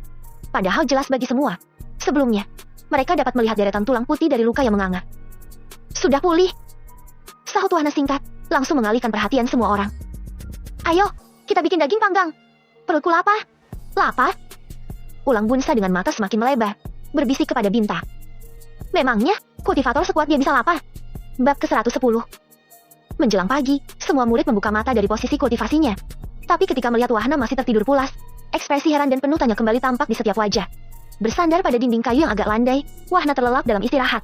Ihwal itu hanya dilakukan oleh orang-orang biasa, individu yang tidak atau belum berkultivasi. Tidak beralih pandangan dari sosok Wahna, Boski berkata lirih. Sejak kita berlatih hingga hari ini, aku belum pernah melihatnya berkultivasi. Tapi yang menjadi aneh, kultivasinya terus meningkat drastis, bahkan melampaui ikatan drastis. Lamin menimpali. Bagaimana cara dia meningkatkan kultivasinya? Ini yang membingungkan. Dia memang berbeda. Sahut Dayu singkat. Moyo menghela napas sebelum menanggapi. Sejak uji kelayakan di kota distrik, orang ini memang tidak normal. Tidak normal? Ulang Bunsa, bertanya penasaran. Tidak normal bagaimana? Maksudmu? Begitu Moyo hendak membuka mulut, semua orang sedikit terjingkat secara tiba-tiba. Suara ledakan beruntun terdengar tanpa henti. Bertubi-tubi tidak jauh dari ruang pohon tempat mereka berada. Dikala semua mata saling bertukar tatap, pandangan beralih seketika, melihat Wahna yang terbangun, terkejut oleh suara ledakan yang tak terduga. Namun kemudian, saling bertukar pandang di antara semua kembali terulang. Suara ledakan yang begitu mengejutkan, tidak membuat Wahna menjadi waspada atau penasaran, justru terlihat sedang tersenyum lucu. Ada pertunjukan bagus, ujar Wahna seraya mengangkat kedua alis untuk sesaat. Senyumnya menunjukkan ketidaksabaran. Di bawah tatapan bingung setiap kepala, Wahna mengaktifkan sebidang layar array, diletakkan pada salah satu sisi dinding kayu, formasi array yang telah ia bentuk tadi malam. Begitu layar array menampilkan gambar, keheningan melanda untuk sesaat. Tapi di detik berikutnya, tidak ada yang tidak tertawa. Dan refleks serempak, setiap orang menutup mulut. takut kalau suara mereka akan terdengar dari luar pohon. Tidak perlu khawatir. Aku telah meletakkan susunan array kedap suara di ruangan ini. Ujar Wahna dengan senyum geli yang tidak berkurang. Dan seketika, semua orang tidak lagi menahan tawa, terpingkal-pingkal hingga mengeluarkan air mata tanpa sadar. Apa yang ditampilkan layar array saat ini, bahwa murid-murid Akademi Seribu Langit dan Akademi Surgawi sedang dalam keadaan kacau balau yang luar biasa. Peristiwa itu terjadi di tengah padang rumput, tepat di sekitaran telaga. Baju dan jubah murid-murid itu tampak compang camping, sebagian tubuh terlihat koyak serupa bisul meledak, setiap wajah penuh hangus dan menghitam, asap putih masih terpantau mengepul dari kepala dan badan. Seolah baru saja tersambar petir berulang kali, yang sudah pasti tidak akan pernah permisi. Semua rambut murid-murid itu sangat berantakan, lurus menegang dengan ujung yang menajam. Menghampiri dan duduk di sisi kanan Wahna, Dayu langsung bertanya. Kamu mengerjai mereka, bukan? Kapan kamu melakukannya? Nindi tak mau ketinggalan, pun bergegas menghampiri dan duduk sisi kiri Wahna. Kamu jahil. Tadi malam. Jawab Wahna menyunggingkan senyum. Lalu beralasan. Karena kalian semua asyik dengan kultivasi, jadi aku bosan. Dari semua orang yang tertawa, hanya Bunsa seorang yang masih terdiam kehilangan kata. Menatap layar array di depannya, wajah dan pikirannya senada, tercengang. Yang sangat Bunsa tidak habis pikir. Bagaimana Wahna bisa memprediksi secara akurat bahwa murid-murid dari peserta lain itu dipastikan datang ke area padang rumput. Sekalipun dapat mendeteksi keberadaan lain di kejauhan, tetapi jalur yang akan dilalui tidak akan mampu diketahui oleh pihak manapun, bahkan sekuat apapun. Lalu, bagaimana dengan Wahna? Bunsa tidak menemukan alasan sebagai jawaban. Belum lagi dengan jenis formasi area yang digunakan, sangat asing bagi Bunsa, tetapi mampu membuat murid-murid itu dalam kondisi yang mengenaskan. Sementara kelompok 17 orang Wahna tertawa terpingkal. 50-an orang murid dari kedua akademi berdiri membeku di padang rumput, tidak berani melangkahkan kaki sama sekali. Semua sangat waspada, takut kalau kaki mereka salah injak, menyebabkan ledakan kecil tapi dahsyat. Dilengkapi sengatan seperti derak petir, menyambar tubuh mereka secara mendadak. Tempat apa ini sebenarnya? Kenapa banyak rumput yang mengandung petir? Keluh Pinstu, seorang murid Akademi Seribu Langit. Di sebelah, Rima, murid Akademi Surgawi menanggapi kesal. Harusnya kami yang bertanya kepada kalian. Bukankah ruang dimensi ini milik Akademi Seribu Langit? Hah? Lihat. Apa itu? Pekik seorang murid, menunjuk jari ke udara. Semua kepala mendongak, melihat bola transparan kehijauan seukuran kelereng. Indah memukau dipandang, melayang dan berputar-putar di udara, cenderung mengarah ke atas langit mereka. Pelan tapi pasti, bola kecil itu mulai mendekati kepala setiap orang. Berhenti pada ketinggian satu lengan, terkesan memandarkan cahaya seperti kunang-kunang. Seiring suara desis lirih, tiba-tiba, semua bola kecil itu meledak tanpa suara, menjadi banyak butiran cahaya, menghujani setiap orang, menciptakan visi indah bak pelangi di pelupuk mata. Tidak ada yang terjadi. Setelahnya, saling memandang satu sama lain. Tanda tanya begitu jelas pada sorot mata masing-masing. 3 tarikan napas berikutnya, seorang murid merasakan adanya keanehan. Menggaruk tangan, menggaruk kepala, punggung, bokong, paha, dan hampir semua bagian tubuh. Membuatnya mengeluh. Aduh, kenapa badanku terasa gatal semua? Aku juga. Ini sangat gatal. Gatal sangat. Ini. Sial. Apa ini sebenarnya? Bola hijau itu menyebabkan rasa gatal. Akademi Seribu Langit kalian memang sialan. Berbagai kata kutukan dan caci maki terlontar dari mulut para murid kedua akademi. Bahkan beberapa murid Akademi Surgawi juga mengutuk pemilik ruang dimensi sebagai ungkapan kekesalan. Jauh lebih agresif dari virus Verocelzaste, rasa gatal yang ditimbulkan sangat luar biasa, tidak dapat dibatalkan dengan mengalirkan energi tubuh. Saking gatalnya, sebagian besar murid mulai panik, kehilangan kendali diri sendiri, berlari ke segala arah, berusaha mencari sumber air. Suara ledakan terdengar bertubi-tubi, menghiasi padang rumput yang hijau nan asri, selaras dengan setiap langkah kaki yang terus berlari, kadang ke sana dan kadang ke sini. Dan tetap saja, rasa gatal selalu setia merayapi. Adegan dan seluruh kalimat yang terlontar dari murid-murid kedua akademi itu ditampilkan pada layar array di seluruh wilayah. Semua orang yang menonton jalannya kompetisi tertawa terbahak-bahak. Tidak jarang yang sambil mencerca. Kebodohan para murid dari kedua akademi itu terlihat sangat murni bagi setiap mata. Betapa tidak, murid-murid yang berlarian di padang rumput diledakkan oleh sengatan petir, diikuti caci maki yang tidak berhenti. Murid-murid yang tiba di tepi utara padang rumput langsung membuka baju dan celana. Dan mereka yang tiba di tepi selatan bergegas membuka celana dan baju, menggaruk semua bagian tubuh, melontarkan banyak kutukan dahsyat. Alun-alun Akademi Surgawi. Pada tribun Akademi Seribu Langit dan Akademi Surgawi, seluruh murid dan tetua menatap kaku layar array. Benar-benar dibuat terpana, adegan yang mereka saksikan di luar pikiran dan imajinasi. Sama sekali tidak ada yang bersuara, bahkan mungkin tidak mendengar kerasnya gelak tawa, tertawaan dari murid-murid yang tidak bisa lagi menahannya. Bagaimana area ini bisa tampil di layar array? Bukankah tidak ada susunan array pengawas di area itu? Tetua Tomarsu berkata dengan ekspresi keheranan. Tetua Namo menanggapi. Tapi buktinya, semua adegan memalukan ini sedang kita saksikan. Tetua Tomarsu tidak mengatakan apa-apa lagi. Dia benar-benar bingung. Tidak habis pikir dengan ditampilkannya area padang rumput itu. Pasalnya, area itu adalah area yang sangat berbahaya di ruang dimensi. Dan menjadi area terlarang bagi para murid Akademi Seribu Langit yang berlatih. Oleh karenanya, Tetua Tomarsu bersama beberapa ahli array tidak meletakkan formasi array pengawas di area padang rumput. berharap bisa menjadi jebakan bagi para murid peserta lainnya. Namun yang terjadi, justru di luar perkiraan dan rencana. Sebaliknya, murid-murid Akademi Seribu Langit yang mengalami situasi memalukan sekaligus mengenaskan. Dan memang benar, bahwa di area padang rumput tidak ada formasi area pengawas. Tetapi Wahna telah merilis dan meletakkannya di berbagai sudut, menghubungkannya dengan formasi area pengawas yang terletak jauh. Dan yang tidak kalah penting dari itu, sejatinya Wahna telah bersiasat, menggiring para murid dari kedua akademi, menuju area padang rumput tanpa mereka sadari. Dengan bola transparan kehijauan, yang tampak seperti mutiara sangat berharga, tentu saja para murid itu penasaran. Terpancing kemudian, mengikuti gerak bola transparan, yang terus melayang-layang di ketinggian udara. Ruang dimensi. Di saat yang sama, Nindi menoleh dan bertanya, "Apakah kamu yang membuat mereka gatal-gatal? Kamu benar-benar jahat." Ucap Dayu menimpali, masih tertawa melihat layar array. Wahna mengangkat ringan kedua bahu. Menghilangkan bosan. Mendengar Wahna, Saidem dan yang lain hampir tersedak dengan ludah sendiri. Terlebih diucapkan dengan santai dan ekspresi tak berdaya. Membuat para murid dari kedua akademi babak belur disengat petir dan diledakkan. Itu disebut menghilangkan kebosanan. Belum lagi dengan gatal-gatal mengerikan di seluruh badan. Kebosanan seperti apakah gerangan yang dimaksud Wahna? Saidem kehilangan kata, Lingga menghentikan tawa, Boski terdiam terpana, Binta mengerjapkan mata, semua orang serasa ingin memarahi Wahna. Mendapati semua murid di padang rumput telah menghilang, Wahna berkata, "Nah, mereka sudah dikirim keluar dari ruang dimensi. Kini saatnya panen poin pada token peserta mereka yang tertinggal. Apakah kalian akan mengambilnya?" "Tidak," jawab serempak dan serentak semua orang, tanpa sadar memundurkan posisi masing-masing. Wahna tertegun sejenak, tapi langsung tertawa setelahnya. Menggelengkan kepala, ia sangat mengerti ketakutan semua rekan-rekannya. Mengalami nasib serupa seperti murid-murid dari kedua akademi, adalah malapetaka tanpa kehilangan nyawa. Keluar dari ruang pohon, Wahna mengenakan topeng 1000 wajah. Dengan santai ia melenggang, selangkah demi selangkah ke tengah area padang rumput, menghampiri dan mengambil token peserta yang berserakan. Alun-alun Akademi Surgawi. Masih duduk di samping Tetua Lausa, ketika melihat sosok bertopeng tampil di layar array, Tetua Songgo mendecakkan lidah. "Sika, benar saja. Aku sudah menduga, itu pasti pekerjaan murid-muridmu." Sambil menyeka sisa air mata karena tawa, Tetua Lausa hanya tersenyum, tidak tahu lagi harus berkomentar apa. Dia sendiri tidak menyangka, peristiwa itu akibat ulah murid-muridnya sendiri. Bocah ini bukan hanya jenius, tapi juga jahil. Aku yakin, ini pasti ulah bocah itu. Batin Tetua Lausa tidak berbeda dengan pikiran Tetua Mindu dan Tetua Sanin. Di belakang, seorang murid Akademi Surya Dewa berkata, "Senior Bunsa sangat beruntung. Dia bisa bersama murid-murid Akademi Buana Raya. Sayang sekali aku sudah dikirim keluar lebih dulu. Jika tidak, aku pasti bisa bergabung dengan Senior Bunsa." Sesal seorang murid yang lain. Tetua Sanin tersenyum, menoleh ke belakang. "Lain waktu, kalian akan berlatih bersama." Semua murid yang duduk di belakang para tetua tampak sangat bersemangat. Mereka benar-benar sangat menunggu hari itu. Tidak dapat dipungkiri, kemampuan murid-murid Akademi Buana Raya yang ditampilkan sangat luar biasa mengagumkan. Ruang dimensi.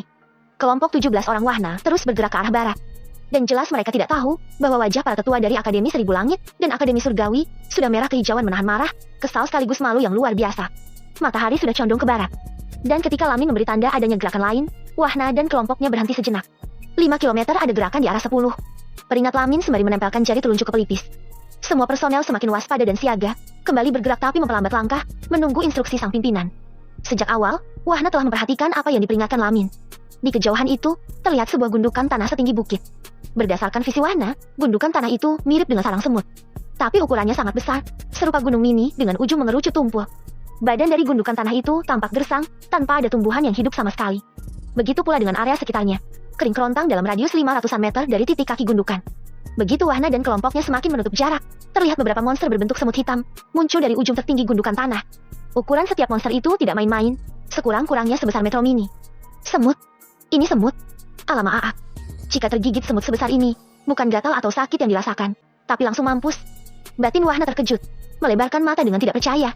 Bukan hanya beberapa ekor yang tampak, tapi terus bermunculan hingga tidak terhitung jumlahnya, memenuhi seluruh bagian gundukan tanah. Kekuatan gerombolan monster itu rata-rata adalah tahap prajurit alam berbagai tingkatan, yang terkuat berada di tingkat ke-8. Kuning. Siaga untuk kembali ke titik pusat. Merah dan hijau. Siaga formasi kedua. Eksekusi setelah aba-abaku. Perintah Wahna dalam telepati. Dimengerti.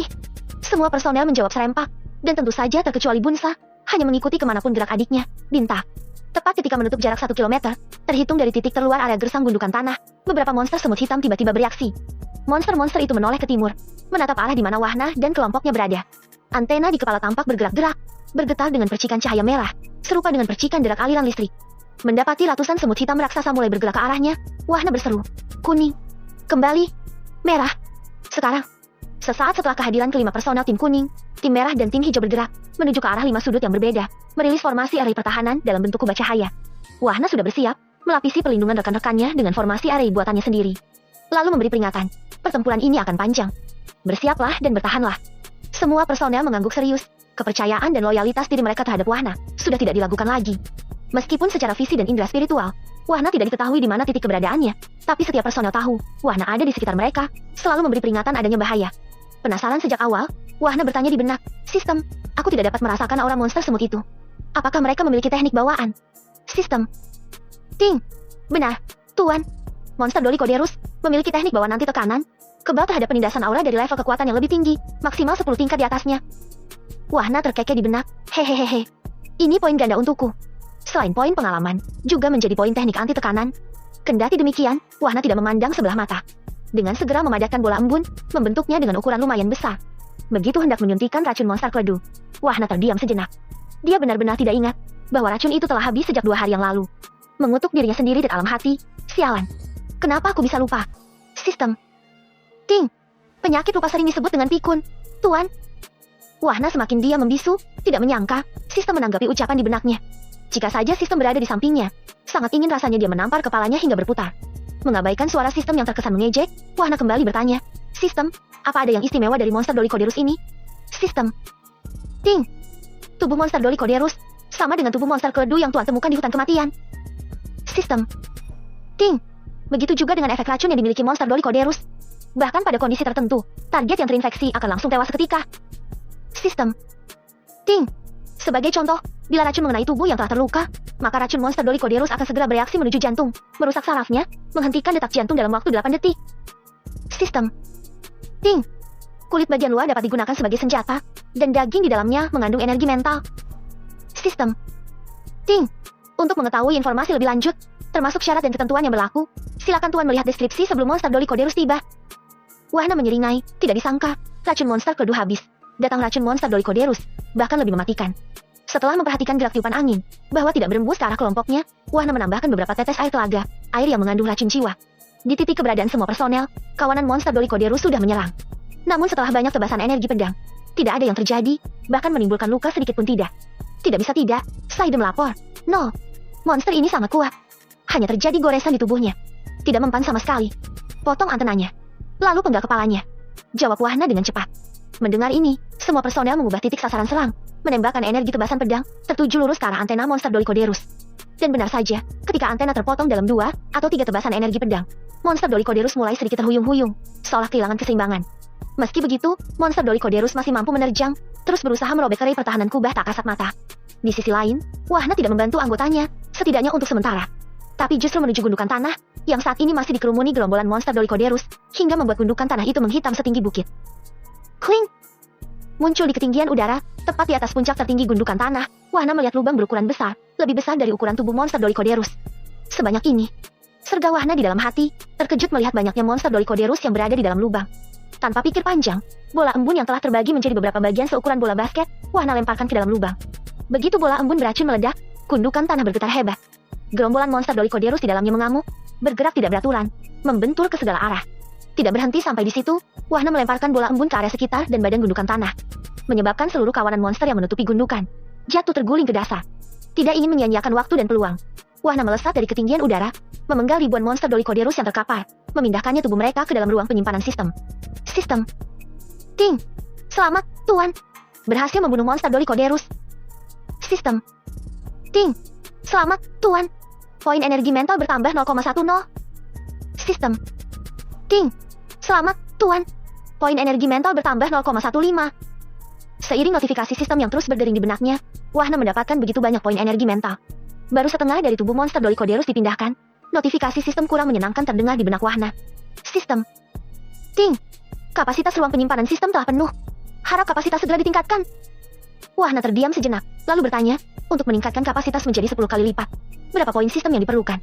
Sistem. Ting. 10 triliun poin sistem, Tuan. Tingkatkan. Pinta Wahna kemudian. Sistem. Ting. Selamat, Tuan. Kapasitas ruang penyimpanan sistem telah berhasil ditingkatkan menjadi 5 juta meter kubik.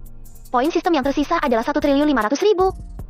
Sambil memenggal monster Dolichoderus yang terkapar di sekitarnya, Wahna bergumam lirih. Ini benar-benar panen besar. Saking banyaknya, Wahana hampir menghabiskan waktu lebih dari 30 menit.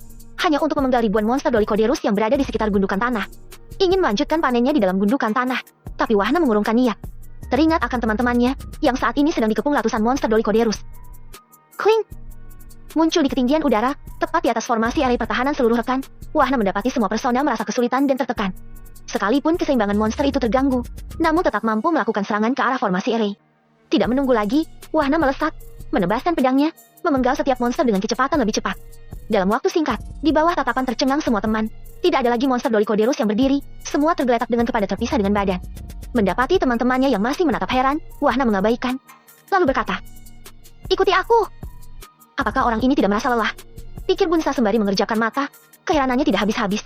Tiba di area gundukan tanah, Wahana mengatur seluruh personel formasi tertentu. Siaga mengelilingi gundukan tanah dari 5 sudut yang berbeda. Gundukan tanah ini adalah sarang monster semut hitam. Bisanya sangat beracun. Ucap Wahana memberi informasi, lalu memberi instruksi. Kuning. Awasi area berlawanan dari gundukan tanah ini. Merah. Awasi ujung gundukan tanah. Jika ada yang muncul dari ujung gundukan itu sebelum mendengar aba-abaku, bentuk formasi ketiga. Hijau. Tetap lindungi merah. Serang ketika merah telah membentuk formasi ketiga. Semua personel mengangguk serius, bergegas melesat ke posisi sesuai formasi. Sementara Wahana, dia melompat ke ujung tertinggi gundukan tanah, melihat kembali ke dalam lubang, semua monster Dolichoderus sudah terkapar tak berdaya. Begitu mendarat di dalam lubang, Wahana dibuat terpana. Bahwa, ruangan yang sangat luas di dalamnya, dipenuhi dengan monster Dolichoderus, lebih banyak dari jumlah yang sudah dia bantai. Tanpa menunggu lagi, dengan kecepatan ekstra, Wahana segera memenggal dan membersihkan semua monster Dolichoderus yang sudah terkapar. Sika! Jika aku tidak menggunakan bola embun beracun, pasti aku sudah menjadi makan malam monster-monster ini, batin Wahana seraya mendecakkan lidah. Tapi memperingatkan dirinya sendiri kemudian, aku harus berhati-hati dengan racun jiwa ini. Bagus bagiku, bahaya untuk orang-orang di sekitarku. Menatap satu-satunya lorong pada dinding tanah, Wahana tidak serta-merta untuk penasaran. Tidak ingin mengambil risiko, ia mengambil bola embun sebesar bola tenis, bola embun yang telah dipersiapkan. Tetap mengaktifkan visi tekniknya, Wahana menghampiri dan berhenti di pintu lorong, mengamati dengan seksama dan waspada. Dari penglihatannya, lorong yang gelap itu sedikit berliku, tapi hanya satu arah. Tepat ketika Wahana hendak melangkah, suara notifikasi sistem yang begitu menyenangkan terdengar di benak. Sistem. Ting. Selamat, Tuan. Teknik pernapasan telah naik tingkat.